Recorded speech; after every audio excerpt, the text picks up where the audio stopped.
ध्यान दीजिए भैया बहनों, क्लोज का टॉपिक हमारा क्या हो गया है? कंप्लीट। ठीक है, हालांकि रिवीजन की दृष्टि से बच रहा है, आपकी दृष्टि से क्या हो गया? ये कंप्लीट हो गया।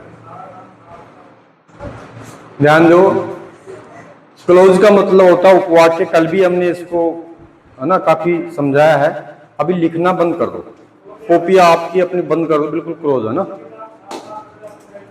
कॉपी खोल के नहीं रखना, पेन को भी रख दो, मेरे दिमाग में कीड़ा चला रहेगा ऐसे ऐसे। नीचे क्या लिखा जा रहा है वो पता नहीं है। क्लोज का मतलब होता है उपवाक्य, और सेंटेंस का मतलब क्या होता है? वाक्य। ए सेंटेंस या a group of a words, a group of a words यानी शब्दों का एक समूह, शब्दों का एक समूह। ए ग्रुप ऑफ वर्ड्स, शब्दों का एक समूह। विच यानी जो, मेक्स या meaningful, makes a meaningful word. समझ रहे हो? यानी जो सार्थक अर्थ देता हो, शब्दों का एक समूह जो सार्थक अर्थ देता हो या सार्थक अर्थ बनाता हो, कॉल्ड इज ए सेंटेंस। क्या कहते हैं उसको? सेंटेंस कहते हैं, वाक्य कहते हैं। ए ग्रुप ऑफ ए वर्ड्स, शब्दों का एक समूह, which makes a meaningful words, यानी जो सार्थक अर्थ बनाता हो, उसको हम क्या कहते हैं? सेंटेंस। हिंदी की बात हम करें, जैसे कि ये शब्द हैं,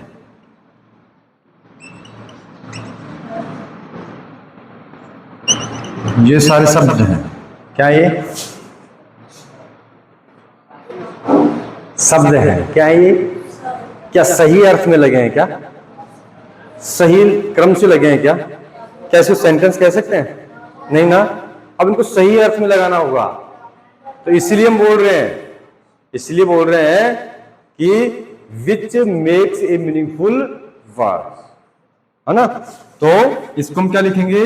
राम आम खाता है। अब बनाए सेंटेंस। इससे पहले सेंटेंस था क्या? नहीं था ना। हाँ, दूसरी परिभाषा जो हम हिंदी में अक्सर याद करते हैं हिंदी व्याकरण में, कि दो या दो से अधिक, दो या दो से अधिक सार्थक, सार्थक का मतलब क्या होता है? सही अर्थ, शब्दों के मेल को क्या कहते हैं? वाक्य। दो या दो से अधिक सार्थक शब्दों के मेल को हम क्या बोलते हैं? सार्थक शब्द। कहने मतलब ये सार्थक थे क्या? सही अर्थ दे रहे थे क्या? नहीं ना। इसलिए हम उसको सेंटेंस या फिर वाक्य नहीं कह सकते।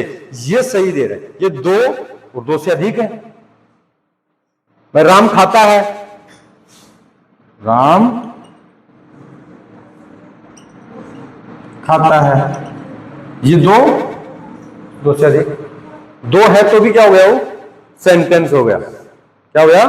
सेंटेंस। लेकिन पूर्ण रूप से उसको सेंटेंस नहीं कह सकते। इसी चीज को समझने के लिए हम क्लोज टॉपिक पढ़ रहे हैं, है ना।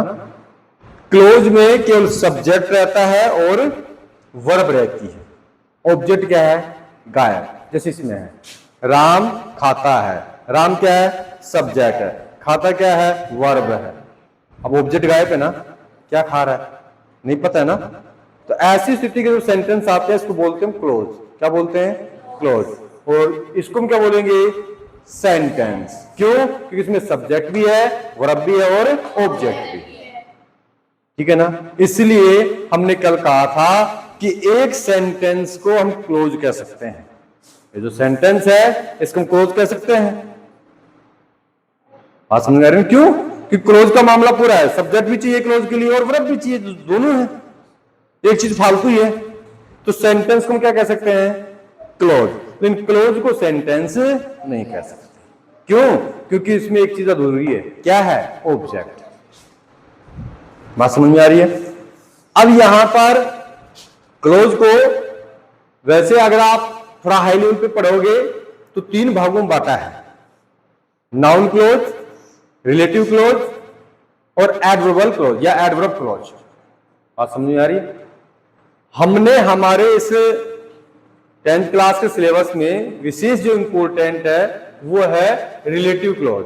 कौन सा क्लॉज है? रिलेटिव क्लॉज, जिसको बेहतर तरीके से पढ़ना है। हालांकि नाउन क्लॉज भी है और एडवर्बल या एडवर्ब क्लॉज भी है, ठीक है ना, लेकिन हम पढ़ रहे हैं रिलेटिव क्लॉज। अब रिलेटिव क्लॉज को भी दो भागों में बांटा है। कितने भागों में बांटा है? दो। एक तो होता है रिलेटिव प्रोनाउन और एक होता है रिलेटिव एडवर्ब, ठीक है ना। रिलेटिव प्रोनाउन में जैसे कि हमारा प्रोनाउंस की सारणी हमने बनवाई थी आपको कि ही हिज हिम। नमस्कार नमस्कार, बस 5 मिनट बस, नमस्कार 5 मिनट। तो he his him, she her her, it its it, the subject object और वर्ब। अंदर बैठो, अंदर चले जाओ, कोई दिक्कत नहीं, अंदर बैठो आप, वहां बैठ जाओ। नहीं अंदर, अंदर सर जी के पास में, गुरु जी बच्चों को ले जाओ। तो ध्यान दीजिएगा, इसमें समय लगेगा ना, मैं आता हूं।